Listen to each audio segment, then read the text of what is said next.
Good morning and welcome to the new edition of Saturday Special of Dr. Lamba's Awakening Call. Normally, April is supposed to be a month of spring, in the North Hemisphere. It's a time for the farmers to harvest their crops.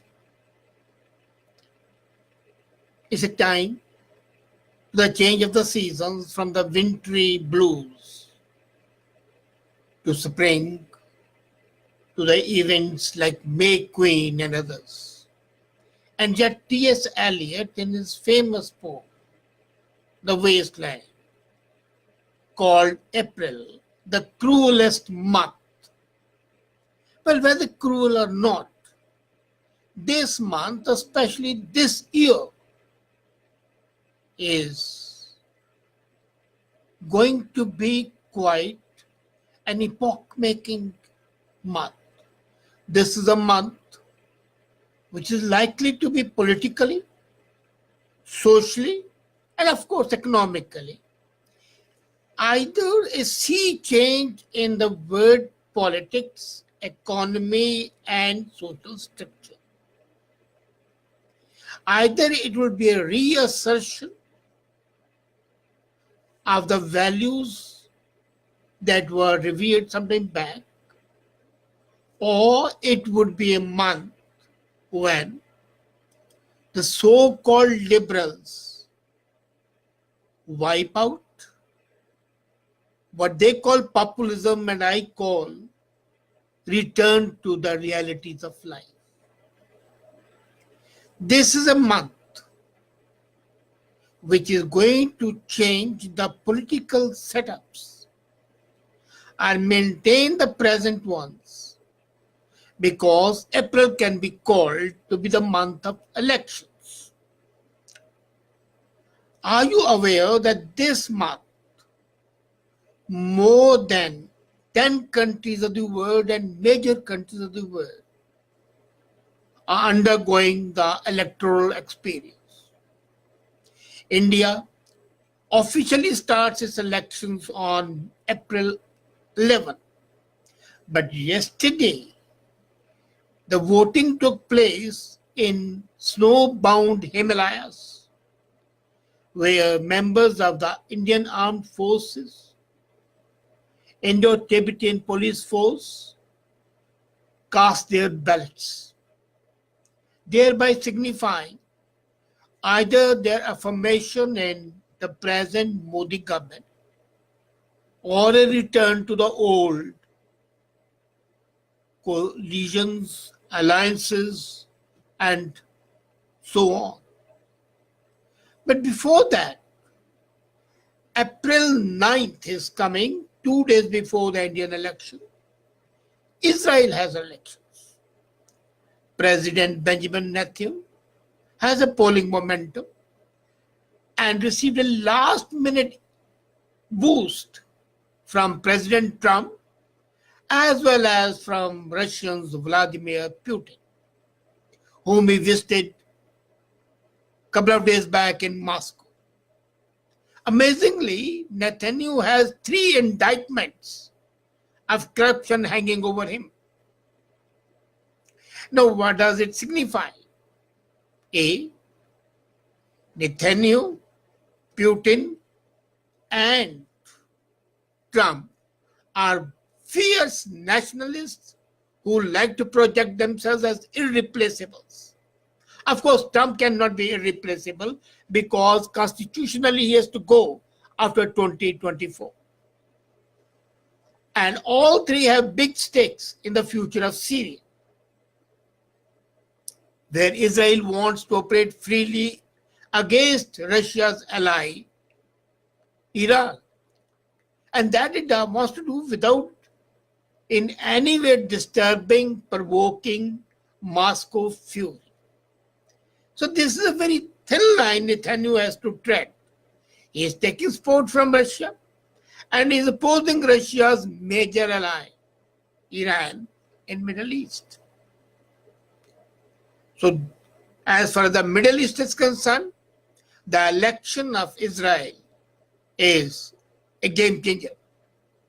Then comes Indian elections, the world's largest exercise in democracy.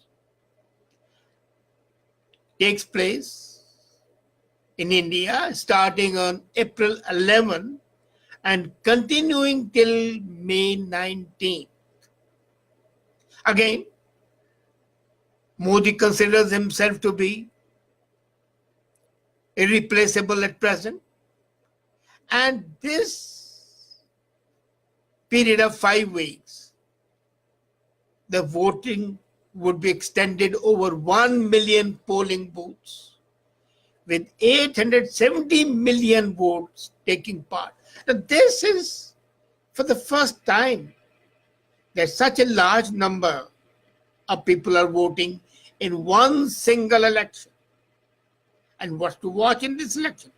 While there we have to watch Netanyahu's victory impacting Middle East, seeking help from Russia, and yet opposing Russia's ally, Iran. Here we have to watch where the Prime Minister Modi's nationalist BJP struggles to win a majority. Everybody agrees that they are going to have an inside track to form the next government. But what the majority shall be is disputed. Nevertheless, as more than 50 economists yesterday agreed that Modi's win is crucial for the economic progress of India. But let's see how the voters cast their vote and decide their future. The third is Indonesia, the largest Muslim country in the world and the third most populous democracy. They will host a rematch this month. Elections had taken place earlier. And now again there is a rematch between both the competitors of 2014. The present President Joko Widodo, whom people called Jokowi as well, he's an arch nationalist. And the former general he defeated in 2014, Prabowo Subianto. Now what's the backdrop? The world's most populous democracy, as I've said, and the largest Muslim country. But Indonesians are much happier with the economy today than they were 5 years back, 2014. Now, incidentally, this was the time when both India, with the second largest Muslim population, and Indonesia, with the largest Muslim population, in 2014 they came up to power, both nationalist government, both exceedingly economically successful as compared to the governments they had replaced. So it's a good news for Jaworski as it's for Modi. He's running on the identical lines that Modi is, record of competence, infrastructure development. And both of them are fiercely nationalist. Now again, one thing is common in Israel elections, Indian elections, and Indonesian elections, that all the three running people are fierce nationalists. But the election doesn't end here. April 14th, we see the elections in Finland. April 28th, we see the election in Spain. But also, in between, on April 21, we see election in Ukraine, the tender spot where Russia and the West are poised to fight each other. So, Finland, Spain, Ukraine, Indonesia, India, Israel. Wow! Imagine the complete Eurasian geographical entity, Europe and Asia, the whole Eurasia, they are witnessing elections. And these are the busy days. But what's more important is to see how democratic institutions have taken root in those places which were traditionally not democratic. Ukraine was a part of USSR and it was not democratic. It was a part of a totalitarian state. And now it's one of the most democratic countries. Spain has been a royalty, a dictatorship under General Franco, and now again it is democratic. India traditionally, before independence, was a colony, and before that it was under the kings. So 70 years, but the democratic roots have taken place and entrenched themselves that nobody can shake them, not even the possibility of dictatorship. And Indonesia, the beginning President Sukarno, Bung Karno, whom I had the pleasure to interact with at the beginning of my career, was almost a dictator, a real dictator. But after him, Suharto came, not a full-fledged dictator, but dictator still the same. But after Sukarno and Suharto, Indonesia is entrenched as democratic. And Israel, there is no doubt, is the most democratic country in the world. For the simple reason, they are fighting with a back to the wall. Victims of terrorism, like India. Like Indonesia, even the Bali outrage in Indonesia was horrific. So, these 9 countries, yes, would decide a major change. Whether they remain where they are, strongly nationalist, protective of their people, protective of their traditions, as well as ensuring economic development, ensuring safety of the people, or they go out leaving place to the new order. Would Tennyson's dictum, old orders change it, yielding place to new, become a reality? Or the consolidation of what they started take place to make the place, the world, more stable, more realistic, and more economically sound.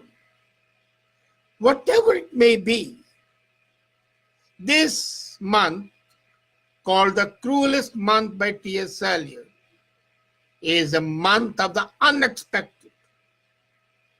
Whatever the polling pundits might say, whatever we might imagine, politics is a dicey business. Until the results are confirmed, everybody will be keeping their fingers crossed. But coming to the fact that this month, the month of change from winter to summer in the North Hemisphere, is a month of likely change also. And even if there is no change in the governments, the continuity itself is a change, because the people will be confident that next 5 years will be a time of economic progress, economic stability, and political stability. There can be no better gift to the people than the gift of stability and good governance.